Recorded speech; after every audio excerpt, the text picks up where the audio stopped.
It's always good when we're doing, well, for those of you who have been coming for a while, know that this particular course is diving into some pretty ungrounded spaces. And it's all about the concept, as we were talking last week, of emptiness. So, Luca, if you're not familiar with the, how familiar are you with Tibetan Buddhist philosophy? Other than dropping into class last night. Well, we actually touched on emptiness. Okay, good. And the idea behind the use of the term diamond. Did you say diamond? Diamond is a metaphor Yeah. for emptiness. Luca, do you remember why? There were several reasons that they talked about yesterday. There's one three of them- main ones. Okay, so I'm going to just try Yep. to pull them out of my memory. You're testing me. Nothing like a spot test, Yeah. one class in. So one of them was clarity. Mm-hmm, absolutely. The second one is its ability to divide, cut, or get to the root of something, Yes. to the truth, or Mm-hmm. Mm-hmm. whatever we're trying to seek. I'm trying to remember what another one that we spoke about was. I'll help you out. Yeah. Well, the first two are correct. The clarity, and diamond being a metaphor, is that apparently if there were a diamond wall from that beam to here between you and I, we would not be able to see it. It is that clear. If it was glass, you could still see that it's glass, right? But apparently a diamond wall would be absolutely clear. So that's the clarity. The cutting, that's actually usually the last one that we recite in the laundry list, but it is the most crucial one. No matter how powerful of a metaphor a diamond is for emptiness, it is only a metaphor. And nothing cuts through the way we see things, or through to the truth of how things work, and why things work. Because actually how things work, my cup holds my tea, like that's how it works. But why my cup holds my tea is a whole other matter. And so the cutting through, it cuts through the truth, but also even a diamond is just a metaphor. Even that is cut by emptiness. But the third one is that it's the ultimate. It's ultimate reality. Emptiness is ultimate, and the most ultimate thing in our known world is a diamond. It's ultimately hard, right? The only thing that can cut a diamond is another diamond. Whereas anything else can be a little bit softer, or a little bit bigger, or a little bit smaller, or a little bit sweeter. Like there's always a little bit more that you can put onto everything else, but a diamond is ultimately hard. They also say, so those are the three, but they also say that if you smash a diamond, each little bit is 100% diamond.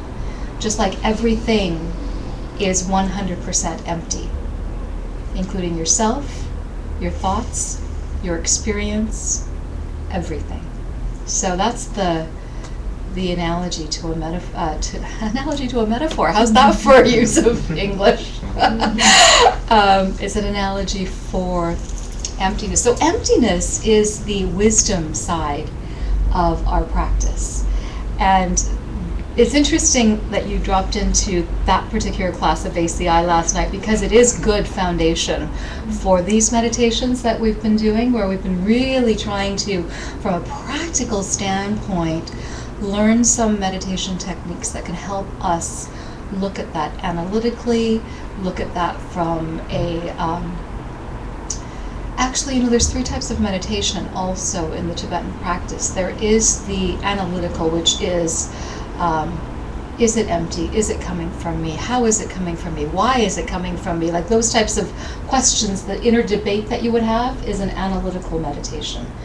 But there's also the, what they call the review meditation, which would be, what do I remember from last night's class? And, like, how do I remember emptiness? And you can actually run through that. You can review that in your mind.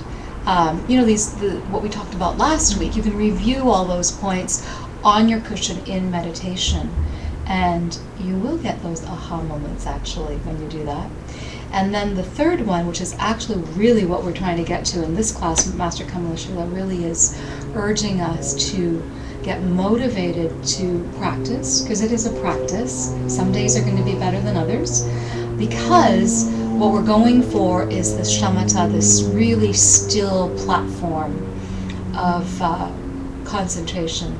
The Tibetans are very, very kind. They call us meditators from the minute we sit here and count our breath. They call us shamatha from the minute we can do a 24-minute gadaka. But actually, those are all preparatory warm-ups and practice. They will eventually get us there, but it's not necessarily. That's not to say someone can't drop on a cushion and do their 24-minute gadaka and hit shamatha. Of course they can. But if you are there for 24 minutes and you haven't had the single pointed focus still with your mind unwavering for that entire time, that wasn't a shamatha. You know what I mean? So what we're doing is learning all these tools to get us fit, to get us mentally and emotionally fit. And by the way, you have to be emotionally fit to get the mental stability. It's interesting that they both come into balance. So if we're feeling a little uneasy or a little off balance, either emotionally or physically, it's going to affect the other or manifest in the other, right? So, the best prelude, the best preparation, other than the little yogic warm-up that we've done here sometimes before we sit down to make us physically comfortable, is actually opening your heart. So they say before you do any sort of emptiness meditation, you should always do some sort of a compassion meditation. And what we've been starting out with for the past few classes is opening up our hearts to someone else's pain. So it's good before we start to think of someone in your life that might be going through some difficulty.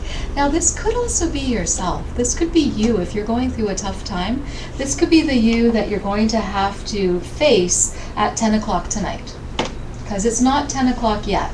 That person isn't here, right? So it could be you.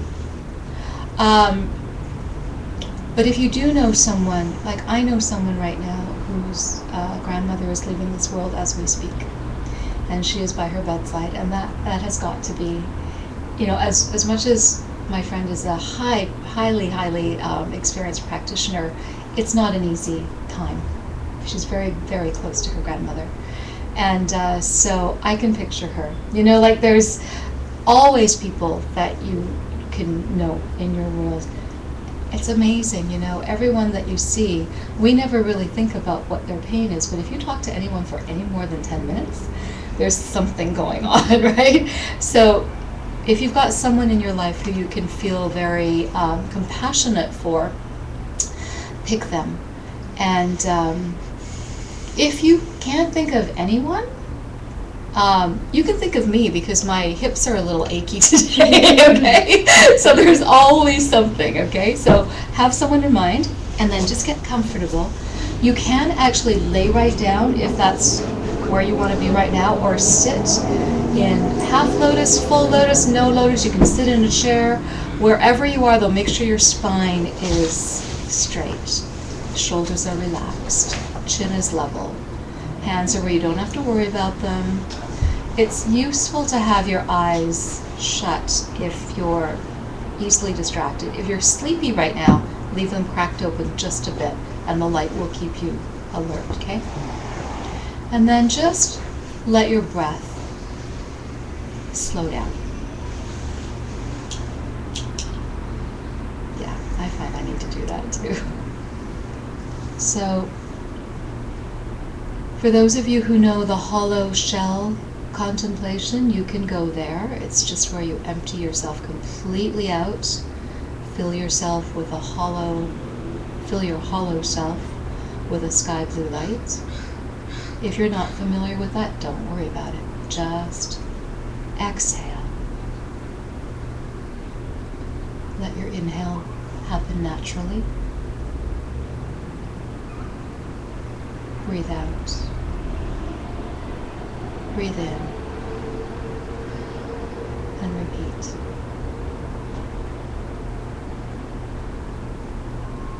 Just let everything be very still.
So picture someone in front of you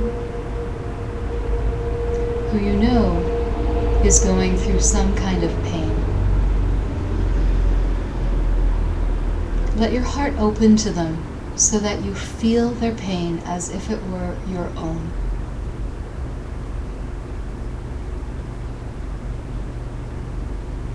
And you desperately want to stop it. You can run through all the normal ways you can think to help them,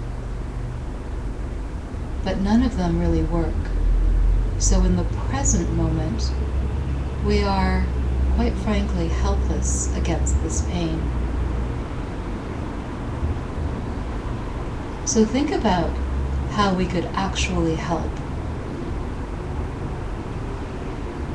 How our practice right now, how this path we are walking now will lead to the end of their pain. Because you see, all the pain that we see in the world is our own projection. And all we have to do is reach that one simple platform of stillness where we can focus our minds on ultimate reality.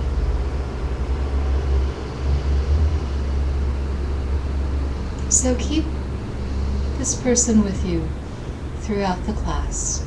Keep your heart open to them and think of them as you listen.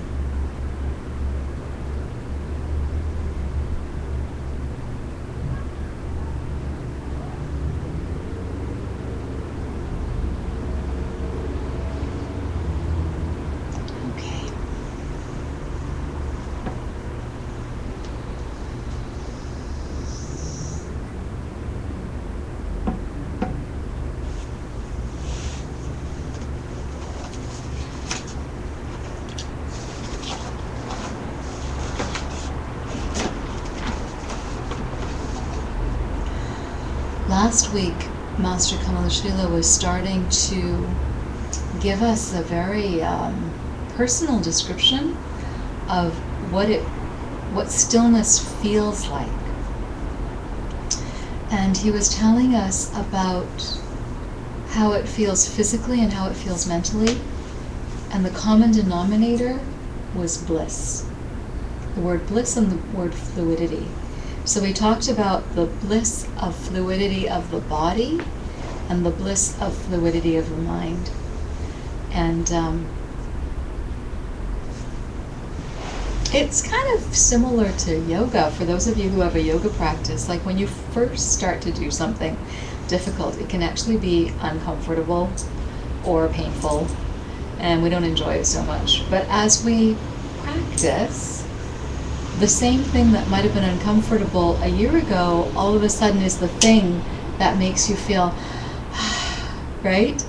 So it's like that. He's talking about practicing meditation regularly and with the proper motivation so that we can get to that type of ease, that type of fluidity. And you can have that experience with other things. How many of you can speak another language? Yeah. So when you start, by the way, meditation is another language.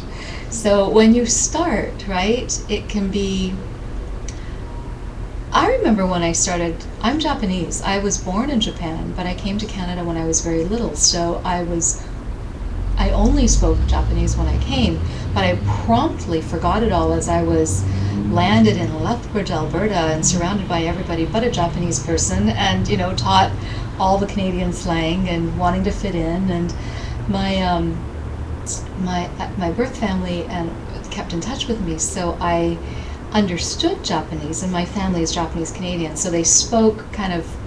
Well, Japanese Canadians are an interesting breed because they're Canadian first, Japanese second, so their English can be mixed or kind of pre-World War II. Actually, there's a lot of that sort of pidgin English or Japanese that comes through, or it can be very colloquial. And I remember meeting my brother for the first time when I was 12 and not being able to keep up linguistically and not being able to win my fights with him. And I was so determined to learn this language that I did. And I have to say my best training was actually in university, where they take you. UBC has a great language program, not only just in Japanese, but in all their language programs. They literally can take you from like having no knowledge. By the time I finished university, I was reading Tales of Genji no Monogatari, which is like a classic ancient Japanese text in Japanese. I have to admit I can't do that anymore because if you don't use it, you lose it. But I remember the struggle of learning the language, and I also now know the practiced ease. As I say, vocabulary and all of that can be very current, and I can't say that I'm completely up on the latest because I haven't been back to Japan in a long time. But I do know that I reached a certain point of practice and fluidity through all of that university training where I hit a mark and it flipped over to that practiced ease. So anyone who has learned a language from scratch can understand that too, right? Just as much as you can a yoga pose. Meditation is no different. Meditation is just like that. And some people appear to find it easier or be more skilled somehow. It's just all seeds. We come in with different seeds, but it can be learned. It can be improved with practice. Master Shanti Deva is famous for saying, nothing gets harder with practice. It's as simple as that. So, they want to, though, have us understand what this bliss is, this bliss of practice ease in meditation, this fluidity, because we kind of gloss over it. But think of all the bliss you have ever had so far. Now think that actually all of that fantastic bliss that you've had so far is really just restless agitation compared to the bliss you will attain in this fluidity, this bliss of fluidity. So all the bliss that I've had so far has been pretty great. So if that is agitation compared to, wow, right? something to aspire to. And it's the level of bliss that you will reach when you reach that state of absolute stillness and silence for the first time. That true place of shamatha. And getting to that actual point, and actually, sorry, it was Pabonko Rinpoche who gave us that description last time, not Master Kamalashila, says that it's the same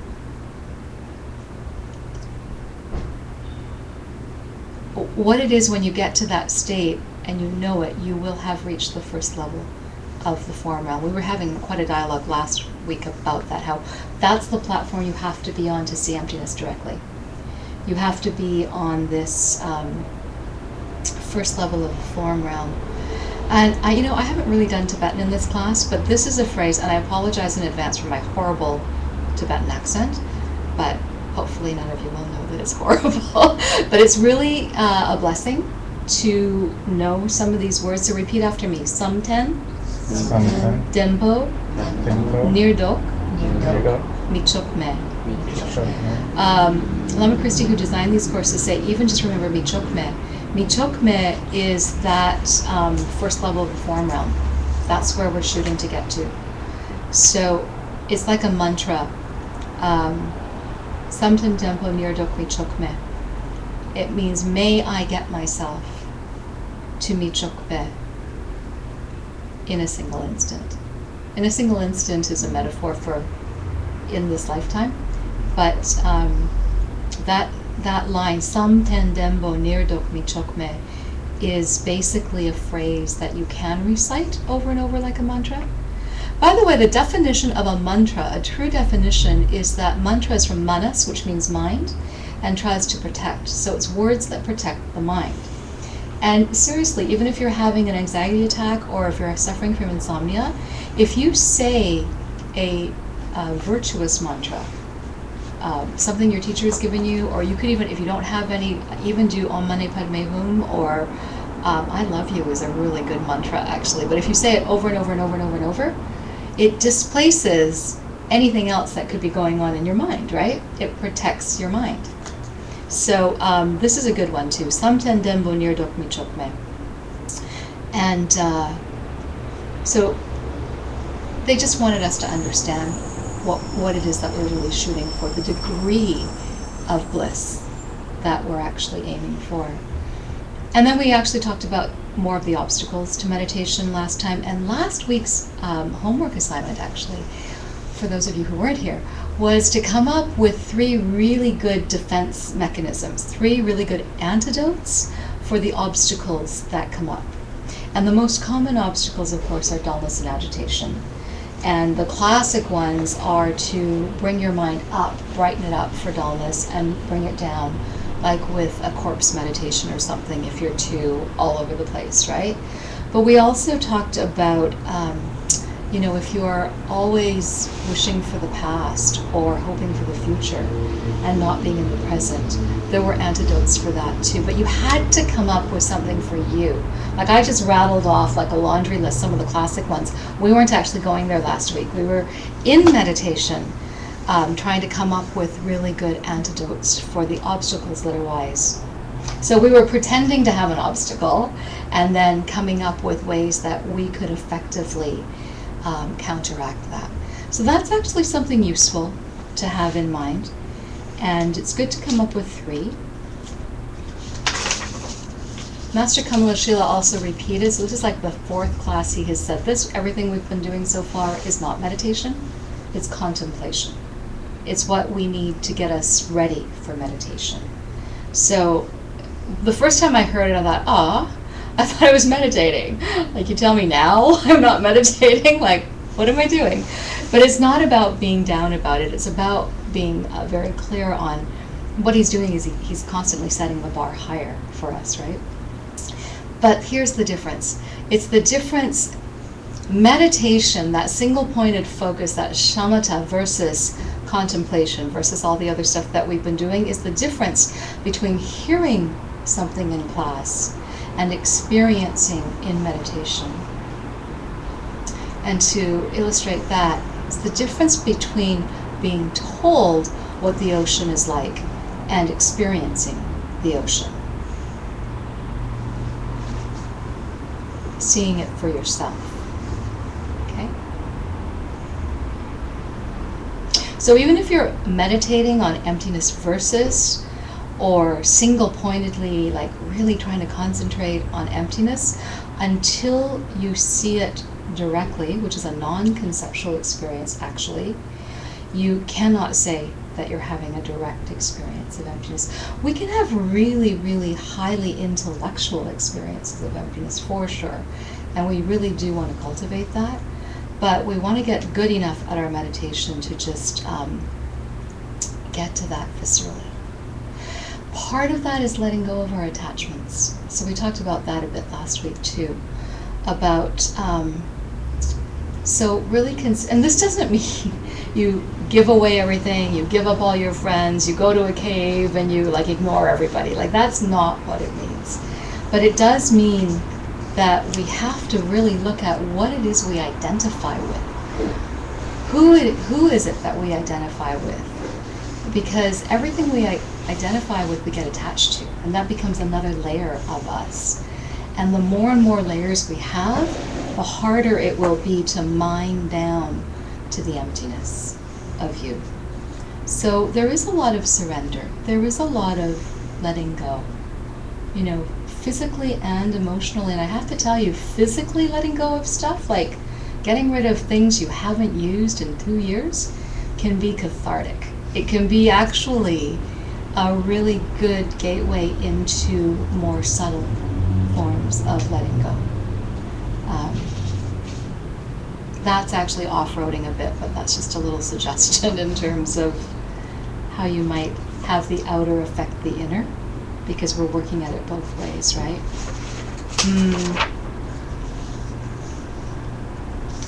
Yeah, and things we're attached to, right, could be our position.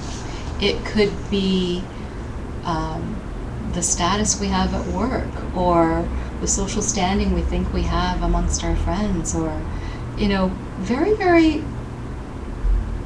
superficial things if you really think about it. But if you try to have someone let go of what they do, sometimes, well, most of the time, if they haven't studied this stuff or meditated, will really feel like you're taking away who they are. Like they identify with what they do so much, right? So he asked us to look at that. And then there was the question, how do we move through the world and do holy and good things and not be attached to it? So it doesn't mean, I already said that, it doesn't mean we just cruise the world and ignore everybody, right? It's not about that.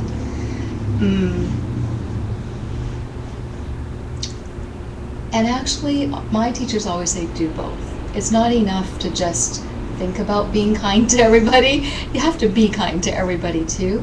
But truly, ultimately, if we can't change our hearts from the inside, no matter what our external trappings are, what we appear to be doing, it won't be authentic in the long run. So that's why we need to change our seeds from the inside out. Okay, we're going to do another meditation. So get comfortable.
So if someone came to you and asked you who you were, what would you tell them? How do you define yourself? Think of as many good adjectives and nouns as you can, because this person needs to know the full picture, everything about you.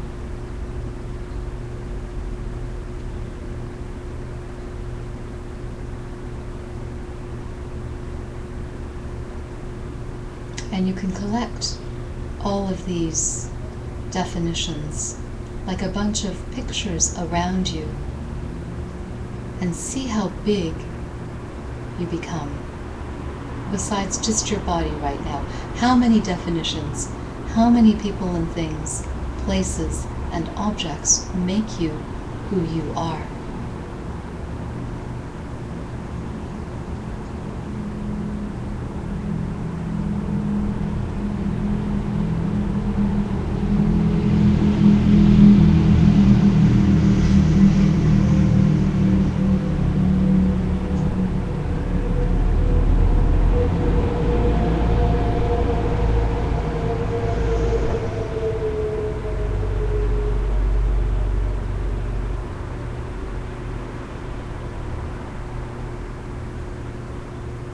Now, one by one, start to remove these definitions from your being.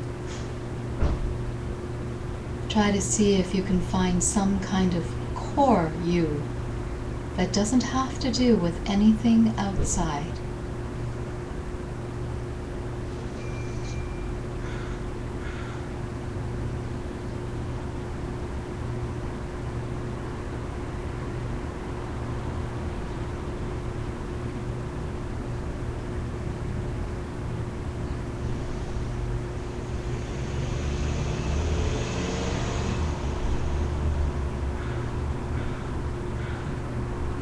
For instance, if you had a different country and a different body and even a different memory than you do now, what about you would still be you? What would be the same?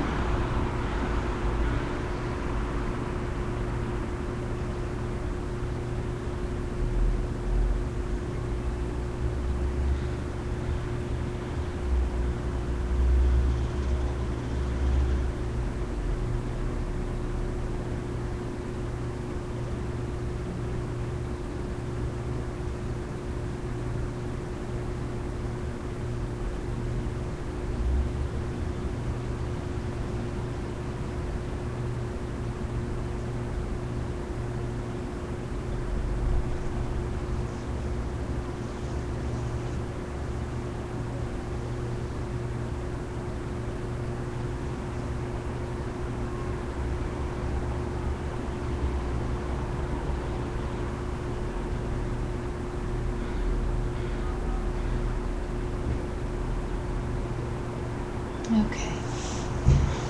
You can open your eyes.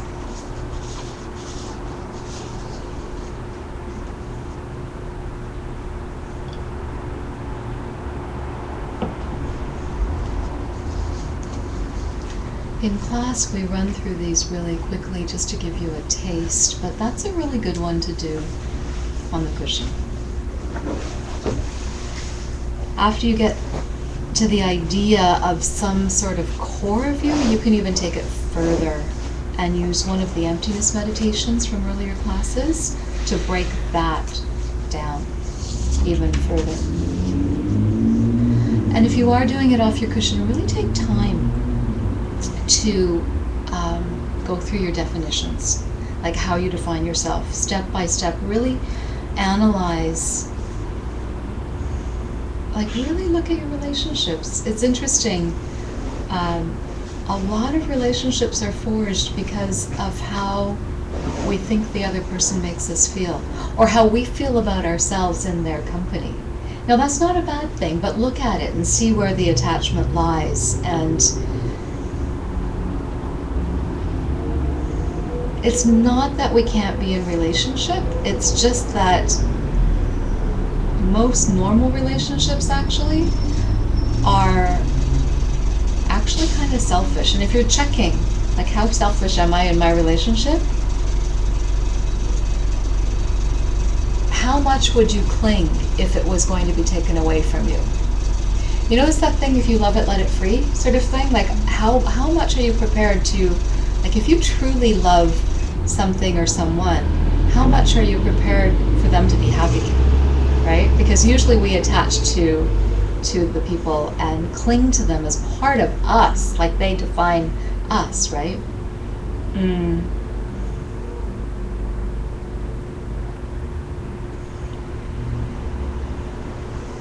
In addition to my friend who's at her grandmother's deathbed right now, I have another friend who just didn't quite get left at the altar, got left 3 weeks before the altar, but same thing. It's like it was a very unfortunate end to what should have been the beginning of 2 lives together. And it's really interesting to watch someone have no sense of their identity, because they identified themselves as this thing. They were attached to this idea of being married, for example, you know? And now that that has shifted, it's as if her whole world has fallen apart in this moment. And that's how it feels, right? When we get our heart broken or whatever. But the degree to which we feel our world falls apart is the degree to which we were attached to this artificial construct in the first place. That's not to say marriage isn't wonderful. It is. I have many, many friends and family who are living examples of how beautiful an institution it is. But if we identify that as who we are, then it is going to disappoint, right? So, you know, think about what it is you're attached to. I'm attached to being a teacher, so I can think about, well, what if I wasn't? What if none of you showed up, right? Like, well, would I still be a teacher? You know, it's interesting to look at that. But if I'm just teaching just because I want you to show up, that's not a reason either. You know, it's like, why am I doing this? I know why I'm doing this, but it's always good to check in for that. And the thing about teaching, by the way, they always say, like, don't be doing it for fame or gain. Like, don't be doing it because you want to be the next rock star yogi teacher, or, you know, you want to have people think so highly of you. And quite frankly, it's not about that. And it's not nearly as glamorous. But having said that, teaching is one of the most rewarding things. And they say that, our lamas do say that even if they call it the Starbucks teachings, right? Where you talk to a friend in a coffee shop and you rock their world with not some heavy duty philosophy thing from ye old textbook, but you're grounded in it. So you can say, hey, see this? You think it's a paperclip, don't you? You know, and you can have the pen discussion, right? With whatever it is you happen to have. And it's cool when you can do that and when you have that. But that's something that pours through you, and not say, okay, I am now going to teach you about this, right? Like, there's a difference in that whole posturing and attachment, right? So take a good look and reevaluate your renunciation. Reevaluate how much you're able to let go of the attachment to it. You know, they say the suffering that we all go through, it's not the suffering itself that causes us all our pain, it's our attachment to the suffering. Master Shantideva says we're all walking around with burning hot coals in our hand going, ow, ow, ow, ow, ow. And then as soon as somebody says to you, let go of the coal, you're like, no, my coal. You know? So we're like that in many ways.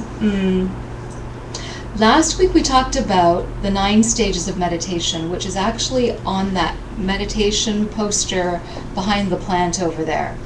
And by the way, there are some imperfect posters that we are just giving away if anyone would like to have one. There, you can take a look at that one, and it's a really beautiful ancient wood block that shows the 9 stages. And the 9 stages, just very, very quickly, are fixing the mind on the object, fixing it steadily, fixing it in patches, continuing to fix it closely, tame it, quiet it, really fix it, pacify it, make it single pointed, to put it in balance. And those are like English translations of the Tibetan. But basically what it means is, first you can't stay on the object at all. Then you can stay on it, but the gaps of not staying on it are bigger than the gaps of staying on it, or the moments of staying on it. Then you can patch over those gaps. Then it becomes a little bit more fluid, but you're suffering from agitation and dullness. Then you're able to avoid the gross agitation and dullness, but you've got subtle agitation and dullness. Then you get rid of, I think it's dullness you get rid of first, and then it's agitation you get rid of. And then they say you get this point where don't fix it if it ain't broke. Like, you might actually be tempted to adjust when you don't need to. And if you do adjust, you'll throw yourself off. So you'll know to not adjust. And the next level after that is that Samten Denpo Nyertok, that platform of the 4 mile of stillness. So I'm just going to give it to you in Sanskrit, because the teachers really decided to throw in these words. So those 9 levels are Stapayati, Sanstapayati, Amastapayati, Upastapayati, Damayati, Shamayati, Vupashamayati, Ekotikaroti, Samadadati.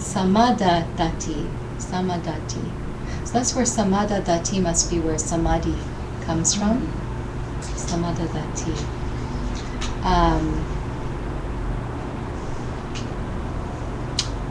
And the commentary that we're drawing from comes from the Hevajra Tantra. So we're actually delving into the secret teachings to get explanations for these esoteric topics. So those 9 which are taught in the sutra teachings, in the Hevajra Tantra, which are the secret teachings, are reduced to 4.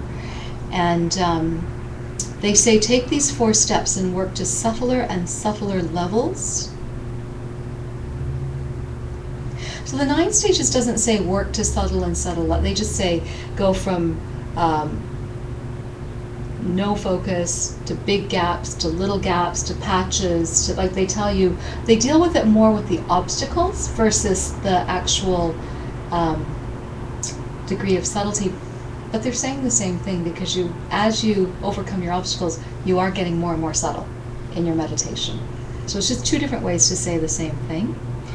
But when you're a beginner, you have really gross lapses of concentration, right, where we're just totally off the topic. And then as we get better, things seem to get subtler, but then we still do have to follow the same instructions over and over.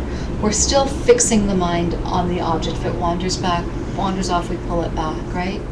We keep a close watch on our dullness or our agitation. Those things don't change, they just become more and more subtle. At the beginning, we're like yanking that puppy back, right, from being the monkey mind, from being off. But later, it's just like just a slight nudge and you're back, or just a breath and you're back, right? So that's what they mean. The 4 steps don't shift, it's just the degree to which you have to apply them gets more and more subtle as your obstacles become less and less gross, and eventually they go away. So,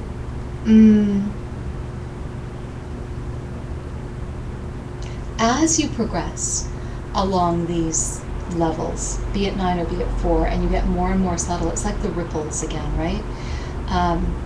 You are able then to put your mind on emptiness as you never have before. So that subtleness is also a bit of a gauge for you. But it is really ultimately finding a balance between effort and relaxation. So we do have to make effort to get to our cushion, to do our practice, to find our equipoise, but then at a certain point you just have to let it all go. You just have to surrender to the experience. And we want to push ourselves, right, so that our object is engaging and lively enough for us to not get bored, but not push yourself so much that you're getting a furrow in your forehead because you're forcing your concentration or giving yourself a bit of a headache, right? You do have to have that level of focused attention so you're not just a bliss monkey up in all those levels that we don't need to go to. But we do need to relax. So the Hayavasha Tantra also says something really interesting about taking pleasure in your meditation. And it says how to take pleasure in your meditation is to think about all the good qualities of concentration. Every good quality from, better focus in dealing in the workplace, or a better focus in my family situations, or better decisions when I'm at the grocery store. Like, it could be anything all the way up to Buddhahood. So it's the idea of the upward spiral. And when you are in focus, in fixed meditation, you are really not able to commit any non-virtues. So it's a protection against planting bad karma also, right? Okay.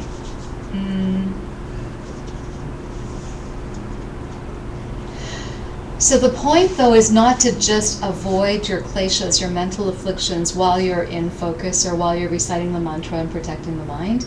It's getting to that level of samadhi, that level of focused concentration, which initially will be in meditation, but getting so good at that you'll be able to practice it throughout your day.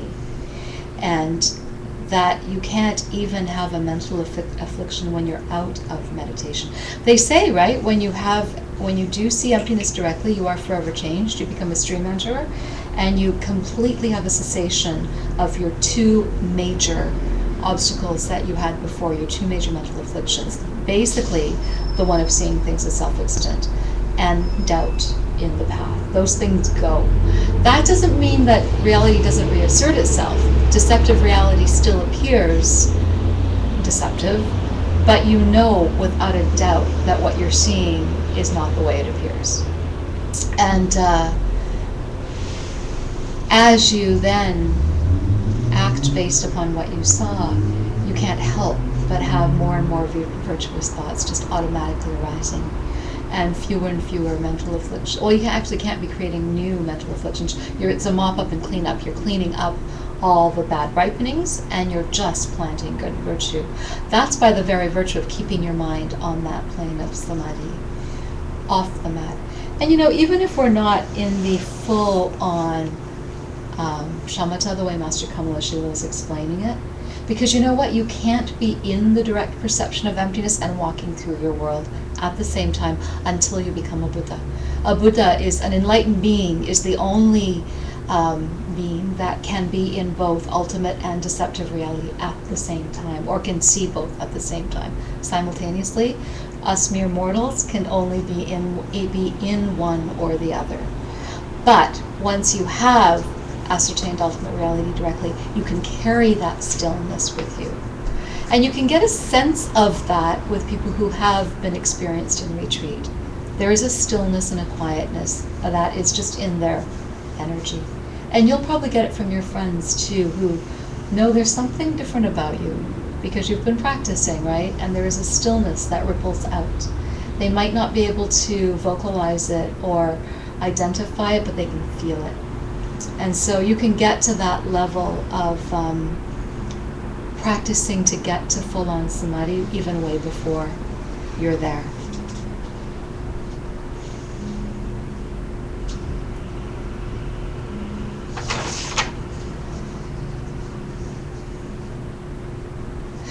When we do have mental afflictions, Geshe Michael says the virtue of trying to control it and trying to put up a good fight, even if you lose, creates the karma to be able to control it later. Especially if there are big buttons, right, in our lives that either our family or our friends or our bosses or whatever can push. The big buttons are going to be big buttons until we clean that karma up entirely. And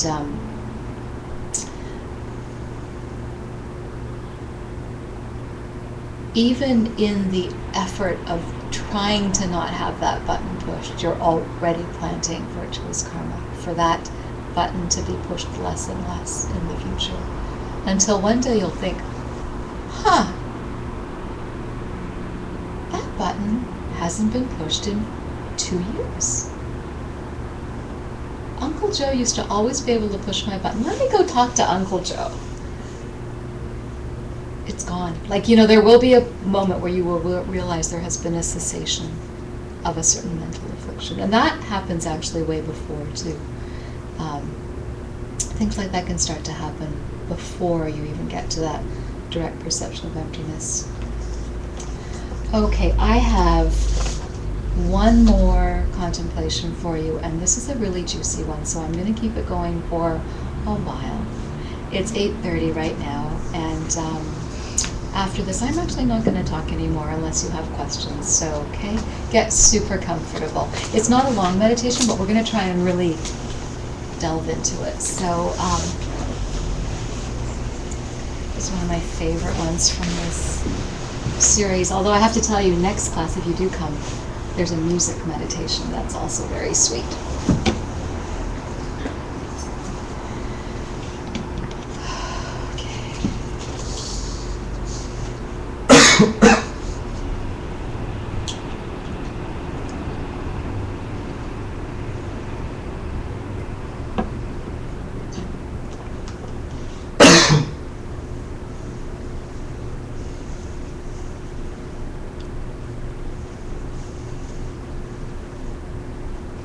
Focus on your breath as it flows out and comes in your nostrils.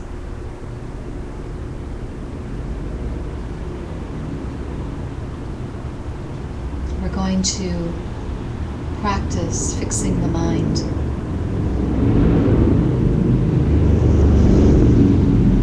So as you focus your breath, as you focus on your breath, watch your mind very closely to see when it leaves the object. Let the object of your mind for this next little while be your breath. And watch the mind very closely. If your mind is distracted, you have to pull it back quickly by remembering the person you placed in front of you at the beginning of class and how they need you to reach stillness.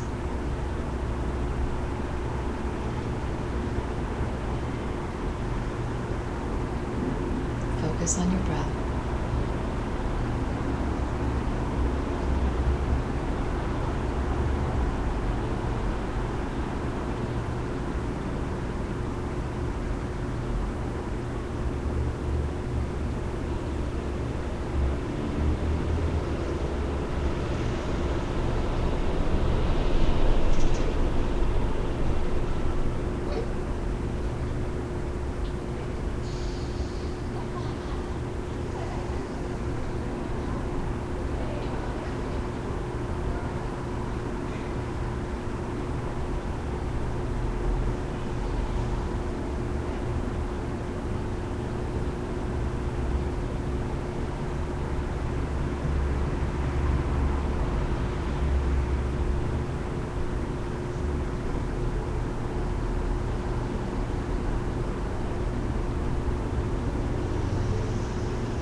feel your tongue on the bump of the roof of your mouth,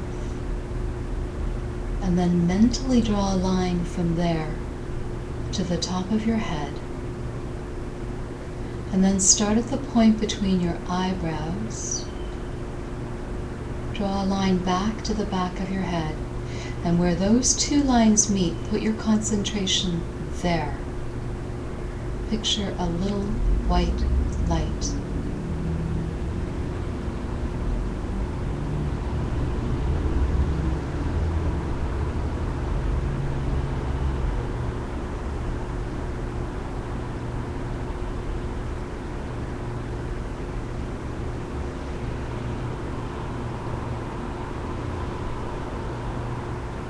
Now see the white light as being the source of your breath.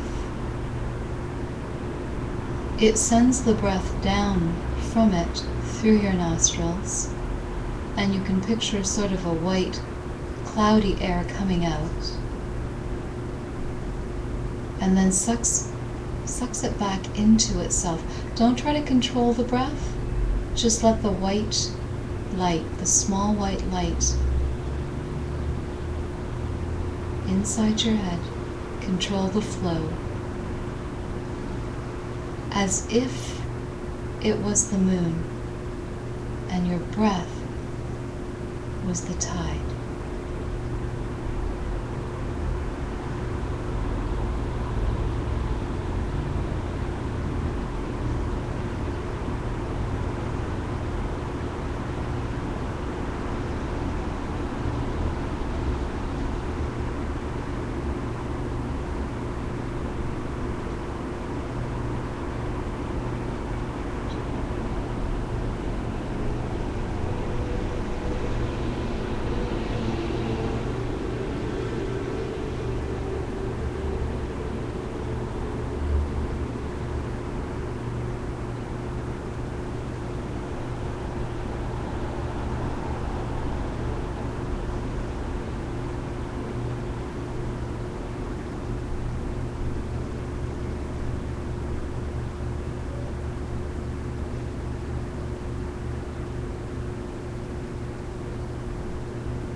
we're still watching the tide of your breath.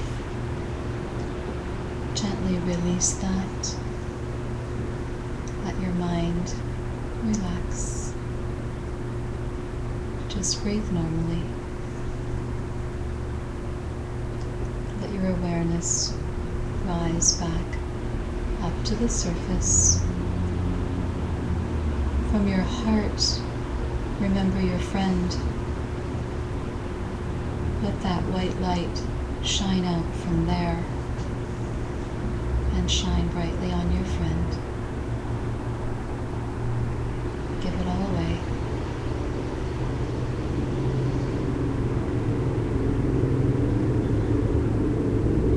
And then when you're ready, very, very gently, you can open your eyes.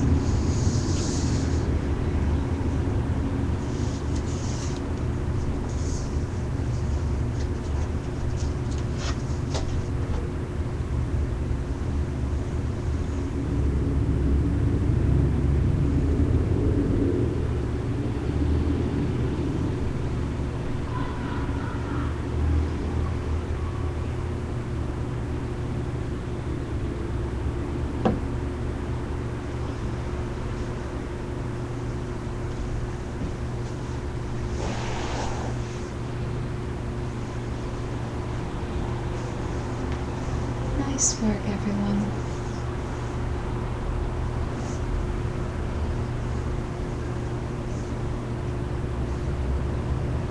Yeah, give yourself a stretch. That's class. That was 15 minutes, you guys. Believe it or not. I mean, normally we do 3 to 5 minutes in our little contemplations, so good for you for trying to get it. And that's not even long enough if you really get into it, but the breath as the tide. What you were doing, by the way, was waking up your Ajna chakra. Like when you have your tongue just at the roof of your mouth, there's a little ridge, a little bump. And if you were to draw a mental line straight up, and then from your eyebrows draw a line straight back, where they intersect would be at your ajna. I think there's something there called the pineal gland. If you're, yeah, I think it's that location also, or the third eye. But from that point, if you visualize it like a bright shiny light, like the moon, and I know the meditation prompted you to see it like a smoky white breath. I like to see it as moonlight. You know, your breath is moonlight, just shining out and shining back in.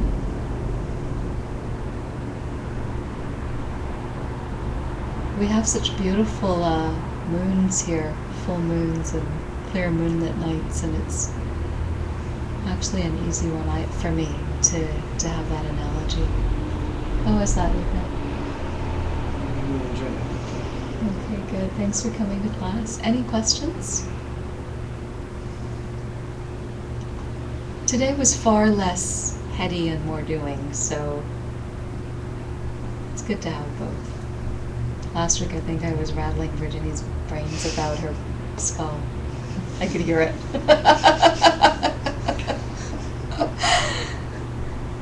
Well, thank you all for coming. Thank you. Again, these are just other meditation tools to put in your kit. It's nice to sometimes mix it up a bit, but you know, if you've got something that's working for you, write it. If you are able to come back next week, we have 2 more classes in this module. Next week there's a gorgeous sound meditation that I hope will come for. And then the last class is actually kind of short. The 9th class is always short. So we can either have a short class, or we can really spend time with, if there's any favorites from the class that you might want to try. There's something powerful about a group setting for meditation, because partly the practice is don't move so you don't disturb your neighbor. And even in that, that's a compassion motivation, right? Even in that motivation, you will find you'll be able to hold a certain type of stillness that is different from doing it solo. Having said that, there is something delicious about getting yourself into retreat and having some really isolated, solitary, silent time to contemplate. But I do find that if you're able to practice in a group setting, sometimes it's like, they say, you know, one pencil you can break, but if you have like 5 pencils together, you can't break it. It's like that. So on the last class, we can, if you'd like, revisit 1 or 2 of the meditations that you might want to spend more time. Up to you. Oh, and then after that, so there's 2 more weeks of this class. After that, Earl Burney is going to be here to teach Wednesday nights on over 3 Wednesdays. He has come out of the Great Retreat in Diamond Mountain. So the 3-year, 3-month, 3-day solitary silent retreat, he's done it. And he's originally from the West Coast, so he's come back up here to visit family after almost 4 years, right? And he was already an amazing meditator. I remember begging him to come up and teach meditation class up here on one of his family visits. And so yeah, I invite you all to drop in. He'll be teaching here 3 Wednesdays consecutively after these classes end. And there's just something to be said for being in the company of someone who has done that much experiential practice. It's almost like you can drink in some of their mojo, you know? It's priceless. So I really encourage you. And if you have any questions about Deep Retreat, that's the time. You know, he's only been speaking since March or April, so he will... So he was in solitude all that time? Yeah. And he chose, like I was down there when they were building the meditation huts and stuff, and everybody had a little bit of a plot of land so that you were away from your neighbors, but he chose to be deep in the mountains. Like I couldn't even see where they had to take a backhoe and clear the rock so that there was a road, a path that at least they could get food and stuff to him, you know? Mm. So he was not only deep in his practice, but he was physically deep in the configuration of all of the retreatants who were in the Great Retreat. There were about 35 of them. So anyways, I highly, highly recommend that you come and enjoy Earl's teachings when he's here.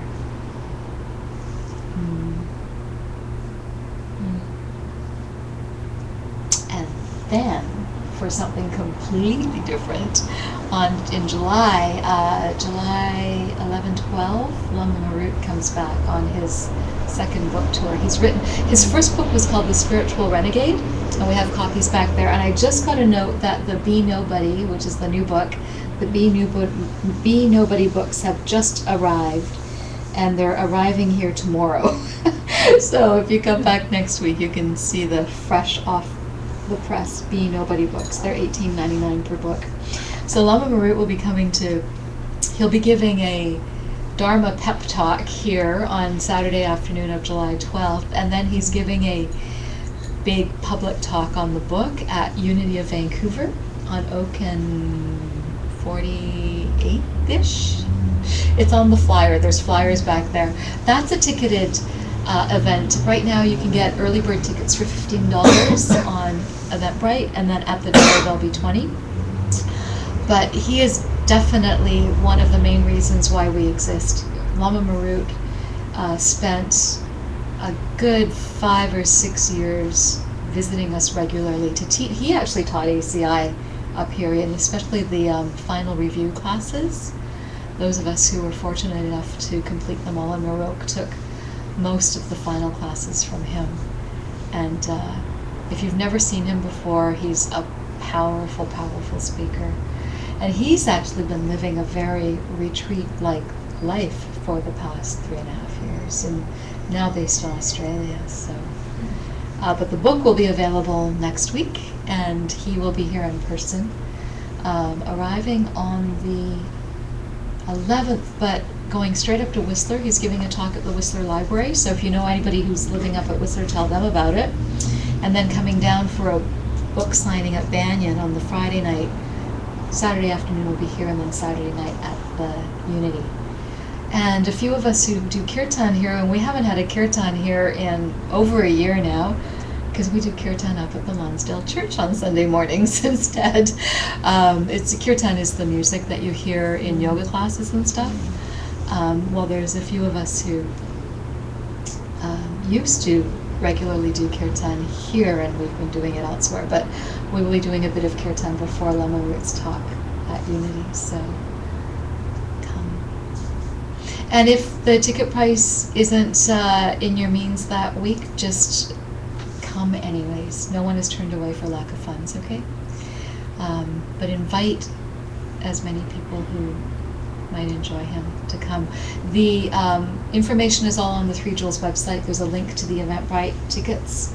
As I say, there's early bird tickets on now. Banyan will be selling them, and it'll be good. If any of you are really into yoga, or even not into yoga but maybe should be, John is going to be teaching Tibetan Heart Yoga 1 teacher training soon, at the end of this month. Right now we've been having the Open Door Yoga Studio people teach their teacher trainings in here every Saturday, and they're almost finished their spring course. It's a wonderful yoga studio. So they finish in a couple of weeks, I think. I think they finish on the 21st or something like that. Oh no, I think John's thing is on the 21st. Anyways, check the website. But towards the end of this month, on the weekend, there will be an intensive Tibetan Heart Yoga teacher training. And you know what? You don't have to be a yoga teacher to take it. You don't even have to really know much about yoga to take it. But if you do the in-depth, and you don't actually become a Tibetan Heart Yoga teacher after just taking this Tibetan Heart Yoga Series 1, it's 20 credits, and you need 200 hours to be a YTT. But it's a really beautiful foundation. Having taken all of them, and I do have my accreditation through Open Door actually, I have revisited one, and oh my God, it rocks my world.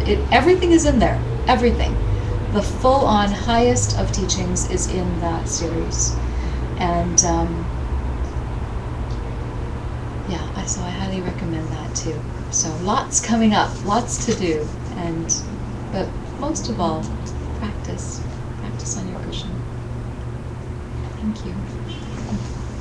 And thanks, Wesley, for being our tech today and doing a stellar job. Yulia, our tech angel, is in Europe for seeing family right now.